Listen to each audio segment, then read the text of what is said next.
Nati a fait tomber le masque de panda derrière lequel elle se cachait durant l'émission de TF1, Masked Singer. La chanteuse revient dans une interview accordée à nos confrères de Voici ce jeudi 19 décembre sur les fuites qui ont entouré l'émission. Depuis 2 ans et la sortie de son album Méditerranéenne, la chanteuse Julie Zenati était moins sous les feux de l'actualité.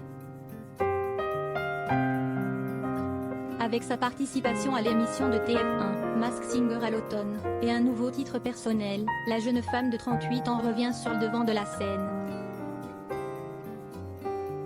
À cette occasion, celle qui fut révélée par la comédie musicale Notre-Dame de Paris se raconte les coulisses de l'émission et évoque sa participation sous le masque du panda dans un entretien à Voici ce jeudi 19 décembre.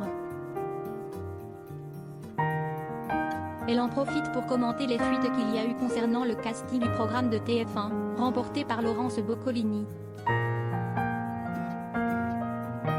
Quand ce sont des pronostics, ça ne me dérange pas, c'est le jeu.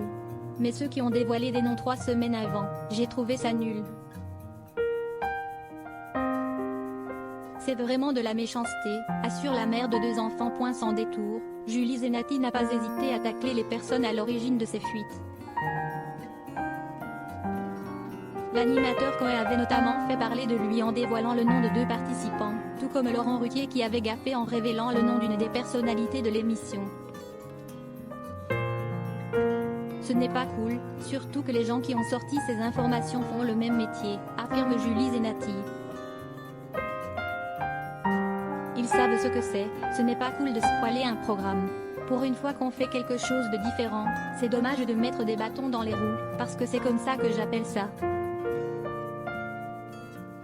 Malgré tout, la star tire de sa participation à l'émission avant tout du positif et explique avoir été au bout de plein d'envies qu'elle n'osait pas réaliser. Julie Zenati revient avec un nouveau projet dont le titre Tout est plus pop vient de sortir.